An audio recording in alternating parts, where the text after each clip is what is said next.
Hi everyone, ఈరోజు నేను పుదీనా టీ కోసం లీవ్స్ కడిగి ఆరబెట్టుకుని కట్ చేస్తున్నాను. అలాగే అల్లం చూడండి, మనం అల్లం ఇంకా కావాలంటే కొంచెం ఎక్కువ వేసుకోవచ్చు. థ్రోట్ ఇన్ఫెక్షన్ ఉంటే ఈ టీ చాలా బాగా పనిచేస్తుంది.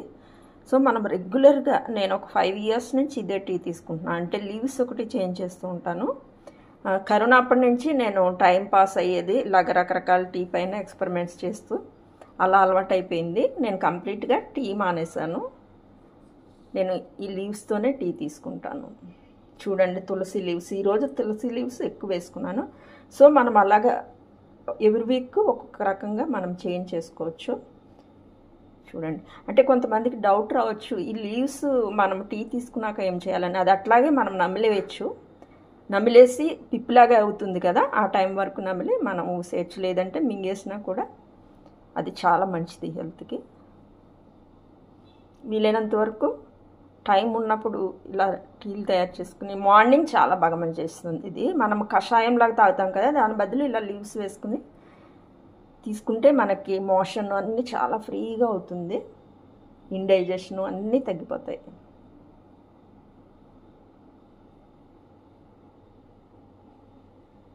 అసలు తులసి లీవ్స్కి మించిన ఔషధం మనకి ఇంకేదీ లేదు. వాటర్ బాయిల్ అవుతున్నప్పుడు మనం పుదీనా లీవ్స్, బెల్లం కనిపిస్తుంది కదా చూడండి, బెల్లము, అల్లము ఇవన్నీ మనం వేసుకుంటాము. అది ఒక్క 2-3 minutes బాయిల్ అయ్యాక మనం తులసి లీవ్స్ ఫైనల్గా వేసుకోవాలి. ఇవి టూ డెలికేట్గా ఉంటాయి కదా, మనము తులసి లీవ్స్ లేతగా ఉంటే కట్ చేయని అవసరం లేదు. కొంచెం ముదురుగా ఉంటే ఒకసారి కట్ చేసుకుంటే సరిపోతుంది. అంతే, జస్ట్ మనం స్టవ్ ఆఫ్ చేసేసుకుని ఒక 3 minutes వరకు మనము క్లోజ్ చేసి పెట్టుకోవాలి. అప్పుడు ఈ లీవ్స్లో ఉన్న హెల్త్ బెనిఫిట్స్ అన్నీ మనకి వాటర్లోకి వెళ్తాయి. చూడండి, అంతే. చూడండి, తులసి పుదీనా టీ.